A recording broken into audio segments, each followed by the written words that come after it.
പറഞ്ഞതിൻ്റെ കൂടെ ചെറുതായിട്ട് ചേർത്തുകൊണ്ടാണ് തുടങ്ങുന്നത്. പറഞ്ഞ പോലെ പേര് ഫർസാന, മലപ്പുറം ജില്ലയിലെ, അതായത് ഈ ജില്ലയിൽ തന്നെ പള്ളിക്കൽ ഗ്രാമപഞ്ചായത്തിലാണ് എൻ്റെ വീട്. ഈ വിഷയം എന്ന് പറയുന്നത് അതൊരു ഗവേഷണം മാത്രമല്ല, ഏറിയോ കുറഞ്ഞോ രീതിയിൽ അതെൻ്റെ വ്യക്തി ജീവിതമായിട്ട് ഭയങ്കര അടുത്ത് നിൽക്കുന്ന ഒരു വിഷയം കൂടിയാണ്.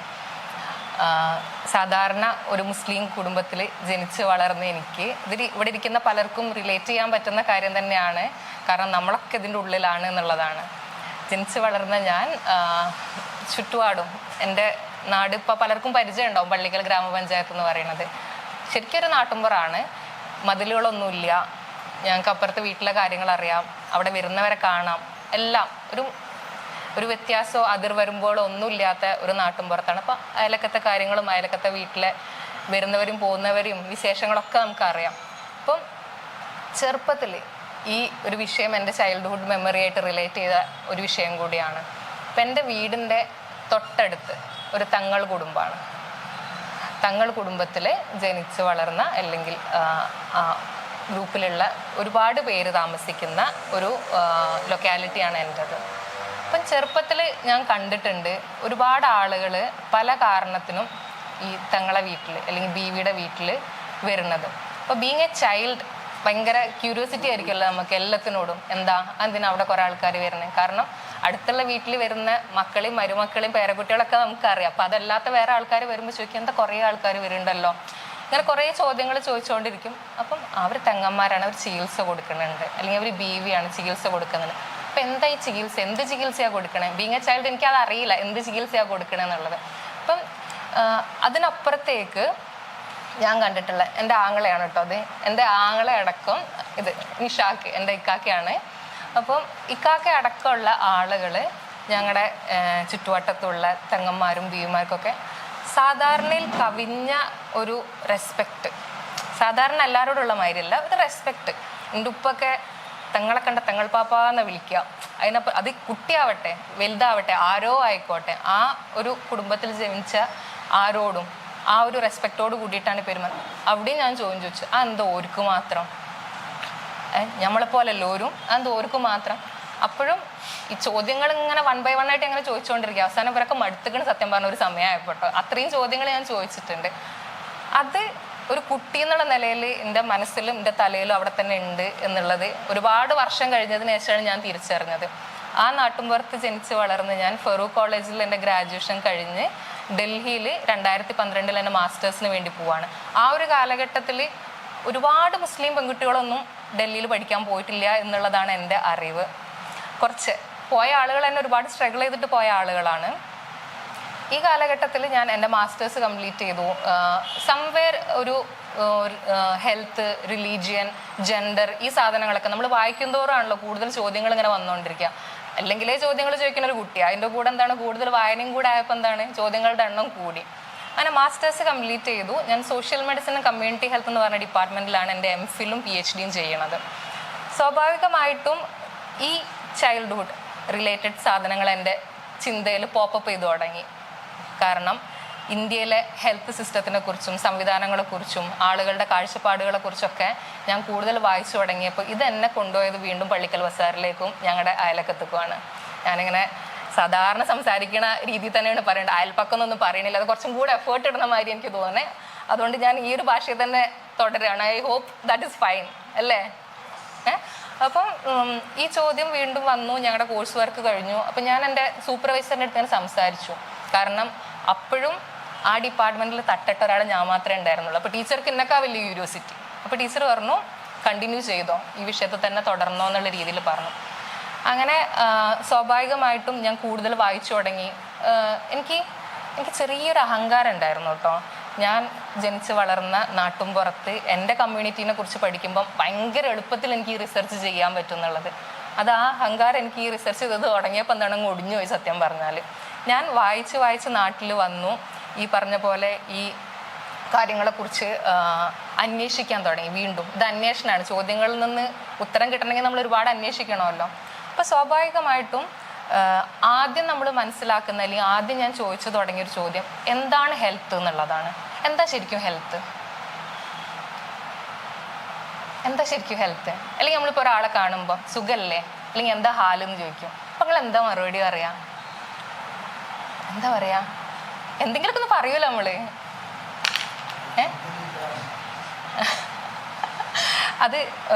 അത് മനസ്സിലാവാത്ത ഒരാളോട് നമ്മൾ എങ്ങനെ പറയാ?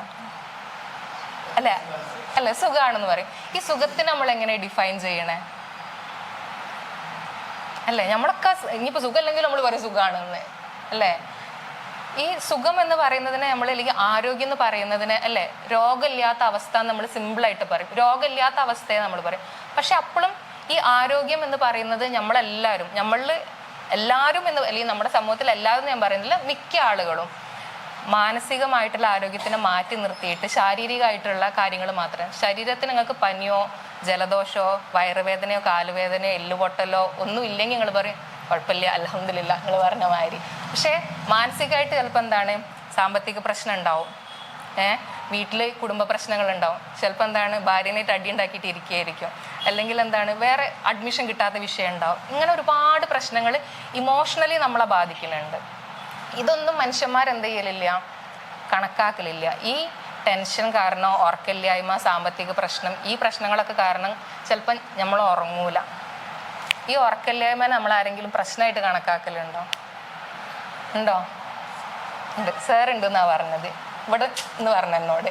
അത് ചിലപ്പോൾ നോർമലൈസ് ചെയ്യലുണ്ട്. പക്ഷേ നമ്മൾ ഈ ഹെൽത്ത് എന്ന് പറയുമ്പം ശരിക്കും WHO ഡിഫൈൻ ചെയ്ത് വെച്ച് നോക്കുമ്പോൾ എന്താണ്, it's completely physical, mental and social wellbeing, എന്താണ്, absence of any disease or infirmity എന്നാണ് പറയൽ. പക്ഷേ ഇപ്പോഴും ഇത്ര എഡ്യൂക്കേറ്റഡ് ആണെങ്കിലും എക്സ്പോഷർ കിട്ടിക്കഴിഞ്ഞാലും ഈ പറഞ്ഞ മെൻ്റൽ ഹെൽത്തിനെയും സോഷ്യൽ വെൽബീയിങ്ങിനൊക്കെ നമ്മൾ മാറ്റി നിർത്തി ഫിസിക്കൽ ഹെൽത്ത് മാത്രമേ പറയുള്ളൂ.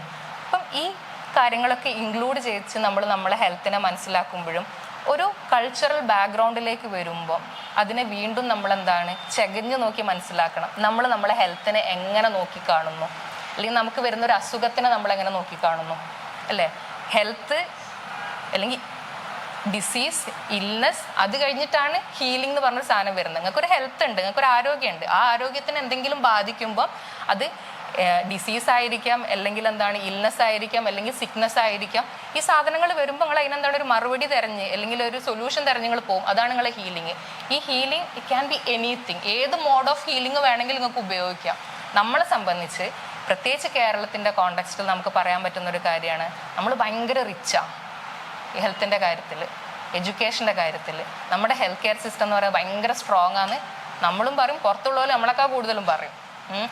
ഈ കോഡിഫൈഡ് സിസ്റ്റം ഓഫ് മെഡിസിൻ എന്ന് പറയും, ആയുർവേദ, ആയുഷ്, നിങ്ങൾ കേട്ടിട്ടുണ്ടാവും ആയുഷ് എന്ന് പറഞ്ഞൊരു സാധനം അല്ലേ. ഇത് ഭയങ്കര സ്ട്രോങ് ആണ്.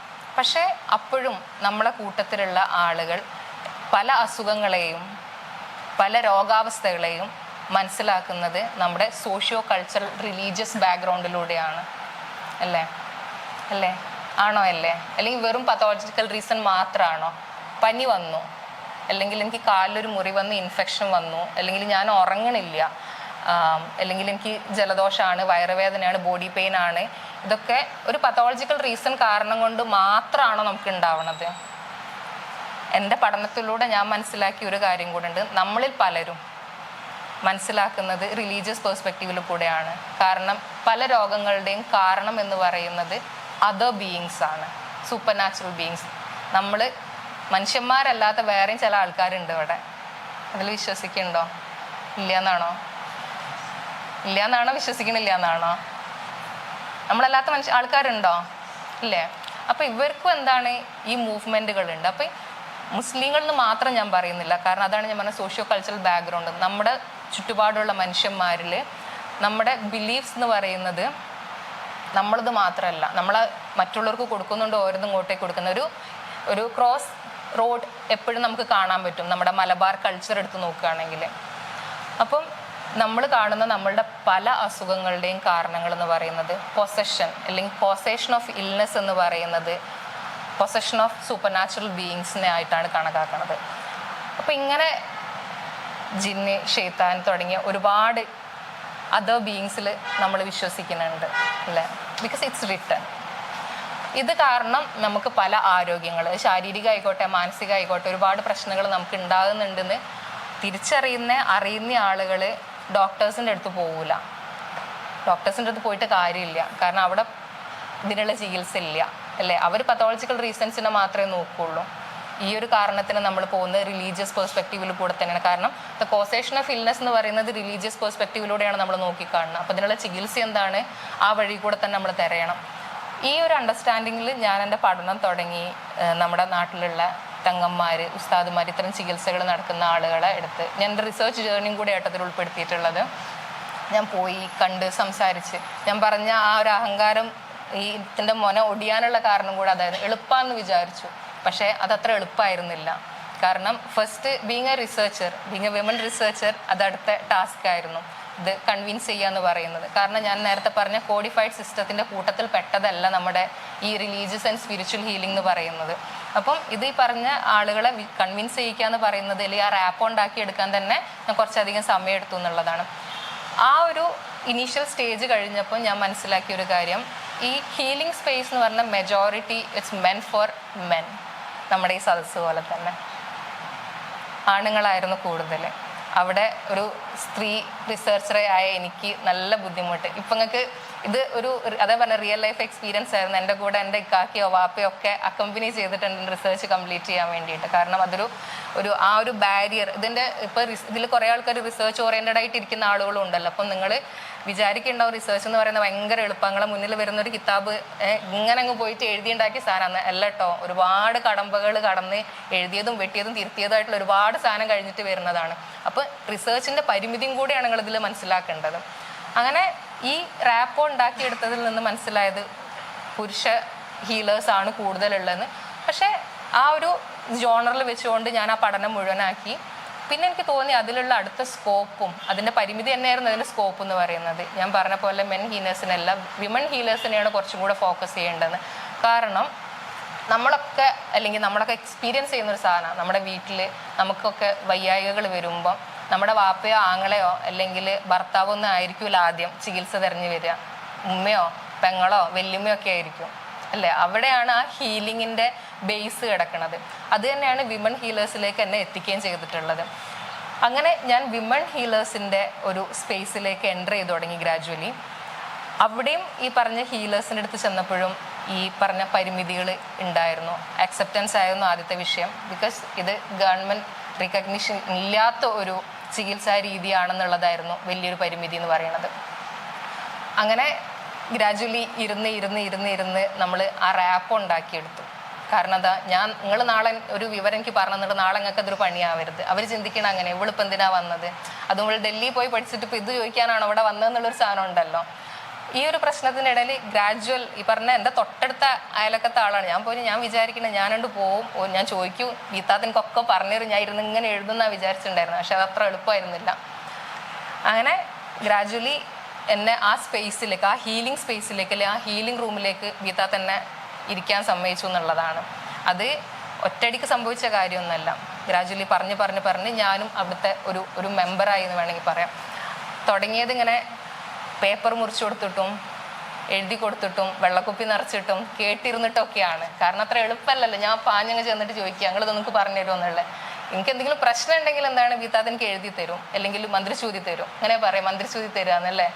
അപ്പം നമ്മളൊക്കെ അതിൽ വിശ്വസിക്കുന്നതിൻ്റെ ഒരു കാരണം നമ്മൾ റിലീജിയസ് പെർസ്പെക്റ്റീവ് തന്നെയാണ്, അല്ലെങ്കിൽ നമ്മുടെ വിശ്വാസം തന്നെ. ഇത് വിശ്വാസമില്ലാത്ത, മതത്തിൽ വിശ്വസിക്കാത്ത, ഈ പറഞ്ഞ പഠിച്ചോനിലും ബാക്കിയുള്ള ആൾക്കാരിലും വിശ്വസിക്കാത്ത ആളുകൾക്ക് പറഞ്ഞിട്ടുള്ളതല്ല. ഞാൻ ആദ്യം അതൊരു ഡിസ്ക്ലെയിമറായിട്ട് ഞാൻ പറയുകയാണ്. കാരണം ഈ പഠനത്തിൽ അല്ലെങ്കിൽ ഇതിനെക്കുറിച്ച് ഞാൻ സംസാരിക്കുമ്പോൾ ഞാൻ ഫേസ് ചെയ്തിരുന്ന ഒരു പ്രശ്നം ഇത് തന്നെയായിരുന്നു. ഇപ്പം ഞാൻ വീണ്ടും ഈ ഹീലിംഗ് സ്പേസിലേക്ക് വരാം. അങ്ങനെ ഗീതാത്ത എന്നെ എല്ലാ കാര്യങ്ങൾക്കും ഞാൻ അവരെ ഹെൽപ്പ് ചെയ്ത് തുടങ്ങി. ഗ്രാജുവലി എനിക്ക് ഒരു സീറ്റ് അവിടെ, ഒരു മൂന്നാമതൊരു സീറ്റ്, ഗീതാത്തിൻ്റെ സീറ്റ്, വരുന്ന ആൾക്കുള്ള സീറ്റ്, എനിക്കൊരു സീറ്റും അവിടെ കിട്ടി. പക്ഷേ അവിടെ ഞാനൊരു റാപ്പോ ഗീതാത്തിനായിട്ട് ഉണ്ടാക്കിയെടുത്തപ്പോൾ അതിന് അടുത്ത പ്രശ്നം ഈ വരുന്ന ആൾക്കാർക്കായിരുന്നു. ഇതേതപ്പോൾ പുതിയൊരാൾ കാരണം എന്തുകൊണ്ട് വിമൺ ഹീലേഴ്സ് എന്നുള്ളത് ഞാൻ തിരിച്ചറിഞ്ഞത് വീണ്ടും അവിടുന്നാണ്. ഈ വീട്ടിൽ ഞാൻ പറഞ്ഞ മാതിരി ഉമ്മയും പെങ്ങളും ഭാര്യയും ഒക്കെ ചികിത്സക്ക് പോകുമ്പം ചിലപ്പോൾ നിങ്ങളൊക്കെ വീട്ടിലുണ്ടാവും, പക്ഷെ ആരും ഇത് പറയൂല കേട്ടോ. എൻ്റെ ഉമ്മ പോയി, അല്ലെങ്കിൽ എൻ്റെ ഭാര്യ പോയി, എൻ്റെ പെങ്ങൾ പോയി എന്നൊന്നും ആരും പറയൂലത്. അപ്പം ഈ പോകുന്ന ആൾക്കാർ സ്ത്രീകളായതുകൊണ്ട് തന്നെ പുരുഷ ഹീലേഴ്സിനേക്കാൾ കൂടുതൽ വിമൺ ഹീലേഴ്സിനെയാണ് ആളുകൾ പ്രിഫർ ചെയ്യുന്നത്. ആ ഒരു സ്പേസിലേക്കുള്ള ഞങ്ങളുടെ എൻട്രി തന്നെയാണ് അതിൻ്റെ ഒരു കാരണം എന്ന് പറയുന്നത്. നമുക്ക് ഫേസ് ടു ഫേസ് ഇങ്ങനെ ഇരുന്ന് പറയാം. ഇങ്ങനെ ഇരുന്ന് ഞാൻ വർത്തമാനം പറയണതിന് സുഖം ഞാൻ ഓൺലൈനിൽ ക്ലാസ് എടുക്കുമ്പോൾ ഉണ്ടാവില്ല. അല്ലേ? അതേപോലെ തന്നെ ബീത്താത്തിൻ്റെ അടുത്ത് പോയിരുന്ന് ഞാൻ പറയും, ബീത്താത്ത എനിക്ക് ഇന്നതാണ് പ്രശ്നം എന്ന് പറയുമ്പം അതിൻ്റെ ഒരു കാരണം ബീത്താത്ത ഞമ്മളതാന്നുള്ളൊരു തോന്നലുണ്ട്. ഞമ്മളതായിട്ടുള്ള ഒരാളോട് നമ്മൾ സംസാരിക്കുമ്പോൾ എന്താണ്, കുറച്ചും കൂടെ തുറന്ന് പറയാൻ പറ്റും. ഇവിടെ വരുന്ന മിക്ക ആളുകളും വരുന്നത് ഈ ഫിസിക്കൽ ഹെൽത്ത് ഒരു മെൻ്റൽ ഹെൽത്ത് ആൻഡ് സ്പിരിച്വൽ ഹെൽത്തിനെ ഒക്കെ കൂടെ മിക്സ് ആക്കിയിട്ട് ഒറ്റ വാക്കി ഹെൽത്ത് പ്രോബ്ലംസിൻ്റെയാണ്. പക്ഷെ അത് നമ്മളെ സൗകര്യത്തിനും കൂടെ വേണ്ടിയിട്ട് അല്ലെങ്കിൽ നമ്മുടെ പഠനത്തിനും കൂടെയാണ് പല വിഭാഗമാക്കിയിട്ട് തിരിച്ചിട്ടുള്ളത്. ബീത്താത്ത കേൾക്കാൻ റെഡിയാണ്, ജഡ്ജ് ചെയ്യൂല. അപ്പം ഞാൻ എൻ്റേതല്ലാത്തൊരു സ്പേസിൽ പോയിട്ട് ഞാനൊരു ഡോക്ടറോട് പറയാം, ഡോക്ടറെ ഞാൻ ഇന്നലെ അതിൽ കൂടെ നടക്കുമ്പോൾ ഞാനൊരു സാധനം കണ്ടുപേടിച്ച് ഞാൻ പള്ളിക്കാട്ടിൻ്റെ ആ സൈഡിലായിരുന്നു എന്ന് പറയുമ്പോൾ ചിലപ്പോൾ ഡോക്ടർ ചിരിക്കും. ആ ചിരിയിൽ നിങ്ങളെ കാര്യം ബാക്കി പറയൂല. പക്ഷെ ബീത്താത്തിൻ്റെ അടുത്ത് എന്താണ് ആ പ്രശ്നമില്ല, ബീത്താത്തങ്ങളെ കേൾക്കുന്നുണ്ട്. ആ കണ്ടുപേടിക്കല് ഇവിടെ നമ്മൾ ക്ലാസിഫൈ ചെയ്യാൻ പോണത് മുസ്ലിങ്ങൾക്കിടയിൽ നമ്മളെ പ്രശ്നങ്ങളെ പാറ്റേൺസ് ഓഫ് ഇൽനെസ് ഉണ്ട്. നമ്മളിങ്ങനെ വയറുവേദന കണ്ണുവേദന ഇതെന്നൊന്നല്ല നമ്മൾ പറയണത്. ഡിഫറെൻറ്റ് പാറ്റേൺസ് ഓഫ് ഇൽനെസ് എന്ന് പറഞ്ഞിട്ട് ഇതിനെ കാറ്റഗറൈസ് ചെയ്യുന്നത് കരിങ്കണ്ണ്, കരിന്താക്ക്, പേടിപ്പെടുക, ശത്രുദോഷം ഇങ്ങനെയൊക്കെയാണ് പറയുന്നത്. അല്ലാതെ വേറെ പേരുകളൊന്നുമല്ല. ഈ കണ്ണീറുണ്ടായാൽ നമുക്ക് എന്താണ് തലവേദന ഉണ്ടാവും, ചിലപ്പോൾ എന്താണ് ഉറങ്ങാൻ പറ്റിക്കൊള്ളുന്നില്ല അല്ലേ? പക്ഷെ നിങ്ങൾ ഡോക്ടറിൻ്റെ അടുത്ത് പോയി കഴിഞ്ഞിട്ടുണ്ടെങ്കിൽ ഇതാവുമല്ലോ നിങ്ങൾ പറയണ്ടാവുക. അവിടെ ഒരു പാരസെറ്റമോൾ നിങ്ങളെ വിടും. പക്ഷെ എന്നാലും ചിലപ്പോൾ എന്താണ് നിങ്ങളെ തലവേദന മാറിക്കൊള്ളുന്നില്ല. മനുഷ്യന്മാർക്ക് മാത്രമല്ല, അല്ലെങ്കിൽ ജിന്നുകൾക്കും എന്ത് ചെയ്യും, കണ്ണീർ എറിയാനും കരുനാക്കും ഒക്കെ ഉണ്ട് അല്ലേ? ഇപ്പം ചില ആൾക്കാർ പറയലുണ്ട്, പുതിയൊരു തുണിക്കുപ്പായിട്ടിട്ട് പോകുമ്പോൾ എന്തെങ്കിലും കറുപ്പ് നൂല് ഇട്ടിക്കോ. അത് നമ്മളെ ഇടയിലുള്ളൊരു വിശ്വാസമാണ്. അപ്പം ഈ പറഞ്ഞ വിശ്വാസങ്ങളിലൂടെ നമ്മൾ എത്തുന്നതും എന്താണ്, ഈ ഒരു സ്പേസിലേക്ക് തന്നെയാണ്. അപ്പോൾ ബീത്താത്ത് എന്ത് ചെയ്യും, ഇതിനുള്ള മരുന്ന് നിങ്ങൾക്ക് തരും. നിങ്ങൾ ഇരുന്ന് കേട്ട്, അതായത് ജഡ്ജ് ചെയ്യാതെ നിങ്ങൾ പ്രശ്നങ്ങൾ കേൾക്കും. അത് ഹെൽത്ത് ഇഷ്യൂ ആവട്ടെ, ഫാമിലി ഇഷ്യൂ ആവട്ടെ, എന്തോ ആയിക്കോട്ടെ, ഇവിടെ തരുന്ന മരുന്ന് എന്ന് പറയുന്നത് നിങ്ങൾക്ക് പാരസിറ്റമോളോ ഡോളോയോ സിട്രിസിനോ ഒന്നും ആവില്ല. ചിലപ്പോൾ എന്തെങ്കിലും കേട്ടിരിക്കുക എന്നുള്ളത് മാത്രമായിരിക്കും. ചിലപ്പോൾ നിങ്ങളെ കേട്ട് മാത്രമേ ഇരിക്കുള്ളൂ. ചിലപ്പോൾ അങ്ങനെ തോളിൽ തട്ടി പറയും, സാരില്ല ഇജ് പോയിക്കോ ശരിയായിക്കോളും. ചിലപ്പോൾ എന്ത് പറയും, കുറച്ച് വെള്ളം എടുത്തിട്ട് അല്ലെങ്കിൽ സംസം വെള്ളം എടുത്തിട്ട് മന്ത്രി ചൂതിയിട്ട് എന്താണ് ഇത് കുടിച്ചേക്ക്, ഇജൊന്ന് മുഖം കേക്ക്, അല്ലെങ്കിൽ 2 മുറുക്ക് അല്ലെങ്കിൽ 3 മുറുക്ക്, 2 അല്ല കേട്ടോ 3 മുറുക്കാണ് കണക്ക്, 3 മുറുക്ക് ഇജ് കുടിച്ചിട്ടൊന്ന് മുഖം കേൾക്കാളെന്ന് പറഞ്ഞാൽ ചിലപ്പോൾ അതിൽ തീരാവുന്ന പ്രശ്നങ്ങൾ എന്താണ് ഉണ്ടാവുള്ളൂ. ഇത് ഒരു കാരണം മാത്രമാണ് വിമൺ ഹീലേഴ്സിൻ്റെ അടുത്തേക്ക് പോകുന്നതിൻ്റെ. രണ്ടാമത്തത് ഓൾ ഓവർ നമ്മൾ പറയുന്ന തങ്ങൾ കുടുംബത്തിൽ നമ്മൾ കൊടുക്കുന്ന, ഞാൻ നേരത്തെ പറഞ്ഞ പ്രത്യേക സ്ഥാനം, ഇതെന്തോ അവർക്ക് മാത്രം പ്രത്യേകത എന്ന് ചോദിച്ചില്ലേ, ഇതവർക്ക് മാത്രമുള്ള പ്രത്യേകതയാണ്. നമ്മൾ വിശ്വസിക്കുന്ന ആ ബർക്കത്ത് എന്ന് പറയുന്നത്, ഇവൻ അവരുടെ ഒരു ടച്ചിൽ പോലും ഒരു ബർക്കത്തുണ്ടെന്ന് വിശ്വസിക്കുന്ന ആളുകളാണ് നമ്മളിൽ പലരും അല്ലേ? അപ്പോൾ ബീത്താത്തിൻ്റെ ബർക്കത്ത് കൊണ്ട് എന്താണ് നമ്മൾ അസുഖങ്ങൾ മാറും നമ്മൾ വിശ്വസിക്കുന്നത്. രണ്ടാമത്തെ കാരണം എന്ന് പറയുന്നത് സീക്രട്ടായിട്ടുള്ള ആ ഒരു സ്വഭാവം ഇതിൻ്റെ. ഇപ്പോൾ സൈക്കോളജിക്കൽ ഒരു മെൻ്റൽ ഹെൽത്ത് ഇഷ്യൂസിന് നിങ്ങൾ ഒരാൾ, അല്ലെങ്കിൽ ഞാൻ നേരത്തെ പറഞ്ഞ കോഡിഫൈഡ് സിസ്റ്റത്തിൽ ഒരുപാട് സാധനങ്ങൾ നിങ്ങൾക്ക് ചുറ്റും ഇവിടെ അവൈലബിൾ ആണ്. പക്ഷേ മെൻ്റൽ ഹെൽത്തിന് നിങ്ങളൊരു സൈക്കോളജിസ്റ്റിനോ സൈക്യാട്രിസ്റ്റിനോ പോയി കാണാനുള്ള ആ ഒരു ധൈര്യം ഇപ്പോഴും ഞമ്മക്കാർക്കും വന്നിട്ടില്ല. ബിക്കോസ് ആ സ്റ്റിഗ്മ നമ്മുടെ നാട്ടിൽ ഇപ്പോഴും നിൽക്കുന്നുണ്ട്. ഇന്ന ഡോക്ടറെ അടുത്ത് പോയി, അല്ലെങ്കിൽ ആ കുട്ടിക്ക് ഉറക്കല്ലേ വേണം, ഒറ്റ വാക്കേ പറയുള്ളൂ, ഓൾക്ക് ഭ്രാന്താ അല്ലെങ്കിൽ ഓനക്ക് ഭ്രാന്താ. അത് ഓളാണെങ്കിൽ പോയും ചെയ്ത് അല്ലേ, പെൺകുട്ടിയാണെന്നുണ്ടെങ്കിൽ എന്താണ് പോയും ചെയ്ത്. അപ്പം ഈ കാരണങ്ങൾ കൊണ്ട് തന്നെ വീണ്ടും വരുന്നത് എന്താണ്, നമ്മുടെ വിമൺ ഹീലേഴ്സിൻ്റെ അടുത്തേക്ക്. ബീത്താത്തിൻ്റെ അടുത്തൊരു കാര്യം പറഞ്ഞത് എവിടെയും പോകില്ല, അത് ആ റൂമിൽ തന്നെ ഇരിക്കുള്ളൂ. അതായിരുന്നു അവിടെ വരുന്ന ആൾക്കാർക്ക് പലതും പേടി. ഇതേതാ പുതിയ വന്ന ഒരാൾ, ഇവളിത് പുറത്ത് പോയിട്ട് വരും. കാരണം എനിക്ക് പരിചയമുള്ള പല മുഖങ്ങളും അവിടെ വരുന്നുണ്ട്, ആരും കാണാതെ. ഈ കാണാതെയും പറയാതെയും വരുന്നതിൻ്റെ കാരണം എന്താണ്, ഇതിനൊരു റിക്കഗ്നിഷൻ ഇപ്പോഴും ഇല്ല എന്നുള്ളത് കൊണ്ടാണ്, അല്ലെങ്കിൽ ഇതിനെ അംഗീകരിക്കാൻ ആളുകൾക്ക് ഇപ്പോഴും മടിയുണ്ട് എന്നുള്ളത് കൊണ്ടാണ്. പക്ഷേ ഈ മടിയുണ്ട് എന്നുള്ളത് കൊണ്ട് ആളുകൾ ഇതിനെ ഉപയോഗപ്പെടുത്താതിരിക്കണില്ല. എല്ലാവരും വരുന്നുണ്ട്, എല്ലാവരും ഇത് ഉപയോഗപ്പെടുത്തുന്നുണ്ട്. അല്ലെങ്കിൽ ഒരുവിധ ആൾക്കാരൊക്കെ പേഴ്സിലും തലയാണൻ്റെ ചോട്ടിലും കയ്യിലും ഒക്കെ ആയിട്ട് ഐക്കല്ലായിട്ടും എഴുത്തുകളായിട്ടൊക്കെ പല രൂപത്തിലും ഈ സാധനം ഉണ്ട്. നമ്മളൊക്കെ വീട്ടിൽ പല ഭാഗത്തായിട്ട് ഉണ്ട്. ഞാൻ പോയിന്റ് ചെയ്ത് പറയുന്നത് ജനറലൈസ്ഡ്, എൻ്റെ പഠനത്തിൻ്റെ ഒരു ജനറലൈസ്ഡ് സ്റ്റേറ്റ്മെൻ്റാണ് ഞാൻ ഈ പറഞ്ഞത്. ഇത് രണ്ടാമത്തെ കാര്യം. ഇനി മൂന്നാമത്തെ റീസൺ ബീത്താത്തിൻ്റെ അടുത്ത് വരാനുള്ളതിൻ്റെ പൈസ ഒരു ഘടകമാണ്. നമ്മളിപ്പം ഒരു അപ്പോയിൻമെൻ്റ് എടുത്ത് ഒരു സൈക്കോളജിസ്റ്റിനെ സൈക്യാട്രിസ്റ്റിനെ ഒരു ഡോക്ടറെ എടുത്താൽ 250 റുപ്യയിൽ ഫീസ് കുറഞ്ഞ ഒരു ഡോക്ടർമാരും ഉണ്ടാവില്ല എന്നുള്ളതാണ് എൻ്റെ ഒരു അറിവ്. ഞാനൊന്നിപ്പോൾ ഒരു ഹോസ്പിറ്റലിൽ വരിക 360 റുപ്യയാണ് ഒരു ഡോക്ടർക്ക് ഒരു 2 മിനിറ്റ് നേരം, 2 മിനിറ്റും ഉണ്ടാവില്ല, ഒന്ന് ജസ്റ്റ് നോക്കിയിട്ട് ഇങ്ങനെ എഴുതണം. ചിലപ്പോൾ മുഖത്ത് പോലും നോക്കൂല. പ്രത്യേകിച്ച് ഞാനന്ന് മനസ്സിലാക്കിയ ഒരു സാധനം, എൻ്റെ ഉപ്പാനെ പോലെയുള്ള അല്ലെങ്കിൽ എൻ്റെ ചുറ്റുമുള്ള കുറേ മനുഷ്യന്മാർക്ക് വേണ്ടി ഇത് പരിഗണനയും കൂടിയാണ്. പറയലെന്താ, ആ ഡോക്ടർ നോക്കിയും കൂടെ ചെയ്തില്ല എന്നാ പറയാ. ഡോക്ടർ നോക്കിയും കൂടെ ചെയ്തില്ല, അങ്ങനെ മുഖത്തും കൂടെ നോക്കാതെ പേപ്പറിലെണ്ട് എഴുതിയാണ്ട് തന്നെന്ന് പറയും. പക്ഷെ അത് റാത്താവൂല. ചുറ്റുവട്ടത്തുള്ള കുറേ മനുഷ്യന്മാർക്ക് അത് റാത്താവൂല. ഈ താത്ത എന്ത് ചെയ്യുന്നുണ്ട്, ഫീസ് വാങ്ങണില്ല. അതായത് ഫിക്സ്ഡ് ഫീസൊന്നുമില്ല, 360, 460, 560 അങ്ങനെ ഫീസൊന്നുമില്ല. It can be money, it can be any goods, it can be nothing. നിങ്ങളൊന്നും കൊടുത്തില്ലെങ്കിലും കുഴപ്പമൊന്നുമില്ല. ഇത് വേറൊരു വിഷയമാണ്. കാരണം ഈ 350 അഫോർഡ് ചെയ്യാൻ പറ്റാത്ത ആളുകൾ ഇപ്പോഴും നമ്മുടെ സമൂഹത്തിലുണ്ട്. ഇതിൽ എത്ര ആൾക്കാർ സൈക്കോളജിസ്റ്റിനെ അല്ലെങ്കിൽ സൈക്യാട്രിസ്റ്റിനെ കണ്ടിട്ടുണ്ട്, അല്ലെങ്കിൽ അവരുടെ ചികിത്സാ സഹായം തേടിയിട്ടുണ്ടെന്നുള്ളത് എനിക്കറിയില്ല. ഉണ്ടെങ്കിൽ ഒന്ന് പറയാം എൻ്റെ അടുത്ത്. ഒരു സൈക്കോളജിസ്റ്റിനെ അല്ലെങ്കിൽ സൈക്യാട്രിസ്റ്റിനെ ആരെങ്കിലും. ഫസ്റ്റ് തിങ് സ്റ്റിഗ്മ, ആരും പറയണില്ല. ഇനി ഉണ്ടെങ്കിൽ തന്നെ ഒരു സൈക്കോളജിസ്റ്റിനെ ഞാൻ കണ്ടിരിക്കണം കേട്ടോ. സൈക്കോളജിസ്റ്റിനെ ഒരു സെഷൻ എത്രയാ പൈസ എന്നറിയോ? അറിയോ? ഇല്ല. 2000 ഉറുപ്പ്യ കുറഞ്ഞിട്ടൊരു പരിപാടിയില്ലേ ഞങ്ങൾക്ക്. 2000 ഉറുപ്പ്യ. അത് ക്വാളിഫിക്കേഷനും എക്സ്പീരിയൻസും കൂടുതലുള്ള സൈക്കോളജിസ്റ്റും ആണെങ്കിൽ ആ തരുന്ന സമയത്തിന് എന്താണ്, പൈസേൻ്റെ പൂജ്യം കൂടും, അല്ലെങ്കിൽ ഉറുപ്പ്യൻ്റെ എണ്ണം കൂടും. അങ്ങനെയാണ് ബീത്താത്ത. അത് മാത്രമല്ല, സൈക്കോളജിസ്റ്റ് സമയം നോക്കും. 30 മിനിറ്റ് നിങ്ങളെ സെഷൻ കേട്ടിട്ട് 10 മിനിറ്റ് ഞങ്ങൾ ഡിസ്കസ് ചെയ്യും. അപ്പോൾ സാറ് പറഞ്ഞ ഒരു 45 മിനിറ്റ് നമ്മൾ സംസാരിക്കാതെ കഴിഞ്ഞിട്ട് നമ്മൾ ഡിസ്കഷൻ അറിയാം. അങ്ങനെ പറഞ്ഞാൽ കേട്ടോ. ഇതുപോലെ സെഷൻ ആദ്യമായിട്ട് നമ്മളോട് പറയും 30 മിനിറ്റ് നിങ്ങൾ കാര്യം പറയാതെ കഴിഞ്ഞിട്ട് 10 മിനിറ്റ് ഡിസ്കഷന്. അത് നിങ്ങളെ മുന്നിൽ നിൽക്കുന്ന ആൾ ചിലപ്പം ആവിട്ടിട്ടാവും കേൾക്കുക, ചിലപ്പോൾ അങ്ങനെ മറക്കും. ഇത് കാരണം ആളെന്താണ്, ആത്മാർത്ഥതയോട് കൂടിയിട്ടൊന്നല്ല, ആൾ പൈസക്ക് വേണ്ടിയിട്ട് ആളുടെ പ്രൊഫഷനാണത്. ആ 30 മിനിറ്റിൽ ഒരു 4 വട്ടം ഞാനങ്ങനെ വാച്ച് നോക്കി കഴിഞ്ഞാൽ എനിക്ക് മനസ്സിലാവും അവർക്ക് മടുത്തുകണ് എന്നുള്ളൊരു സാധനം. അതുകൊണ്ട് നിങ്ങളൊന്നും പറയൂല. ഈ പറഞ്ഞ 2000 ഈ മടുക്കലും ഇതൊന്നും ഇല്ലാതെയാണ് ആളുകൾ ബീത്താത്തിൻ്റെ അടുത്ത് വരുന്നത്. അവിടെ സമയപരിമിതി ഇല്ല, ബീത്താത്ത് സമയം നോക്കലില്ല, കേട്ടിരിക്കും. പുറത്തുള്ള ഇരിക്കുന്ന ആൾക്കാർക്ക്, ബീത്താത്തിനെ വെയിറ്റ് ചെയ്തിരിക്കുന്ന ആളുകൾക്ക് ക്ഷമയില്ലെങ്കിൽ അവർക്ക് പോവാം, അത്രയേ ഉള്ളൂ. അവിടെ എന്തില്ല, നിങ്ങൾ ഇരുന്നോളണം, അല്ലെങ്കിൽ ഞാനൊരു ദിവസം ഇത്ര പേഷ്യൻസിനെ നോക്കിക്കോളുന്നോ, അല്ലെങ്കിൽ ഞാൻ എത്ര ആൾക്കാരോട് സംസാരിച്ചോളുന്നോ ഒരു നിർബന്ധമില്ല. നേരെ മറിച്ച് ഹോസ്പിറ്റലിലോ സൈക്കോളജിസ്റ്റിനോ സൈക്കാട്രിസ്റ്റിനോ അങ്ങനല്ല. ഞാനിവിടെ ഇരിക്കുമ്പോൾ ഞാൻ എത്ര ആൾക്കാരെ നോക്കിയാലേ എനിക്ക് ബിൽഡിങ്ങിൻ്റെ വാടക കൊടുക്കാൻ പറ്റുള്ളൂ, ഞാൻ ഹോസ്പിറ്റലിന് ഇത്ര കൊടുക്കാൻ പറ്റുള്ളൂ, ഞാൻ ഇത്ര മരുന്ന് എഴുതി കഴിഞ്ഞാലേ എനിക്കതിൻ്റെ കമ്മീഷൻ കിട്ടുള്ളൂ. ഈ ചിന്തകളൊക്കെ എന്ത് ചെയ്യുന്നുണ്ട്, ഒരു സൈക്കോളജിസ്റ്റിൻ്റെയും സൈക്കാട്രിസ്റ്റിൻ്റെ ഒക്കെ മനസ്സിൽ കൂടെ പോകുന്നുണ്ട്. ഇതൊന്നുമില്ല. കാരണം ഞാൻ എൻ്റെ പഠനത്തിൽ വിധേയമാക്കിയിട്ടുള്ള എല്ലാ ഹീലേഴ്സും അവരുടെ വീട്ടിലെ ഒരു മുറി തന്നെയാണ്, അല്ലെങ്കിൽ വീടിനോട് ചേർത്തെടുത്ത ഒരു മുറി തന്നെയാണ് അവരുടെ ഹീലിംഗ് സ്പേസ് എന്നുള്ളത് ആണ് മറ്റൊരു വിഷയം.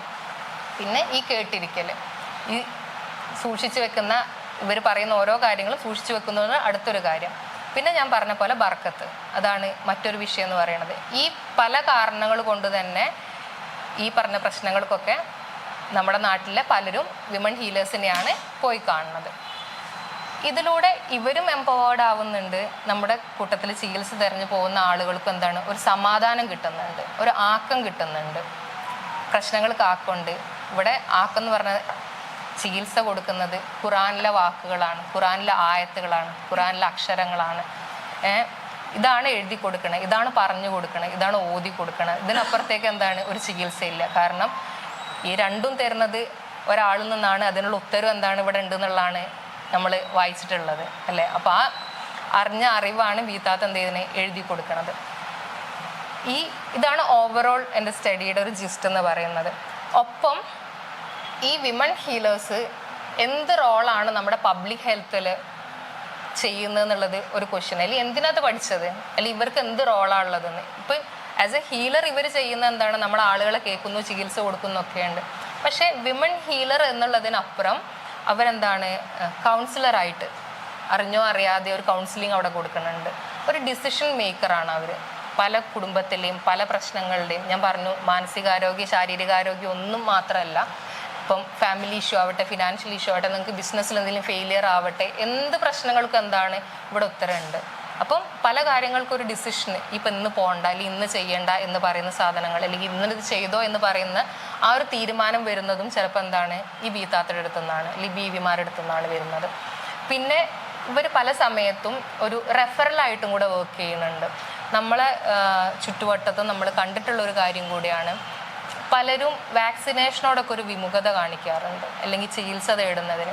പക്ഷേ ഈ ഒരു പഠനകാലത്ത് ഞാൻ കണ്ടിട്ടുള്ളതാണ്, ആശാ വർക്കേഴ്സ് ഇവരുമായിട്ടൊരു കോണ്ടാക്ട്സ് വെച്ചിട്ട് ഒരു ബോധവൽക്കരണം. അപ്പോൾ പല കാര്യങ്ങളും നമ്മൾ നമ്മൾ കുടുംബത്തിൽ നമ്മളൊരു തീരുമാനം എടുക്കുകയാണ്, നമ്മൾ ചെയ്യണില്ല ആക്കണില്ല എന്ന് പറഞ്ഞാലും ചിലപ്പം പള്ളിയിൽ നിന്നൊരു തീരുമാനം വന്നാൽ, അല്ലെങ്കിൽ ഒരു ബീത്താത്ത പറഞ്ഞാൽ, അല്ലെങ്കിൽ പാണക്കാട് നിന്നൊരു തീരുമാനം വന്നാലൊക്കെ എന്താണ് നമ്മളെ തീരുമാനം മാറാം അല്ലേ. അതൊരു ആ ഒരു കാരണം കൊണ്ട് തന്നെ പലപ്പോഴും ഈ ഹീലിംഗ് സ്പേസിൽ വിമൺ ഹീലേഴ്സ് എന്ത് ചെയ്യുന്നുണ്ട്, ഒരു റെഫറലായിട്ട് കൂടെ വർക്ക് ചെയ്യുന്നുണ്ട്. നിങ്ങൾ ഇന്ന കാര്യത്തിന് ഇന്ന ഡോക്ടറെ അടുത്ത് പോയിക്കോളൂ, അല്ലെങ്കിൽ ഇത് ചില കാര്യങ്ങൾ കൊണ്ട് എൻ്റെ അടുത്ത് നടക്കൂല, ഇത് നമ്മളെ വിഭാഗത്തിൽ പെട്ടതല്ല, നിങ്ങൾ ഈ ഒരു ചികിത്സ തേടിയിട്ട് നിങ്ങൾ ഇന്ന സ്ഥലത്ത് പോയിക്കോളി എന്ന് പറയുന്ന ഒരു സാധനം കൂടെ വർക്ക് ചെയ്യുന്നുണ്ട്.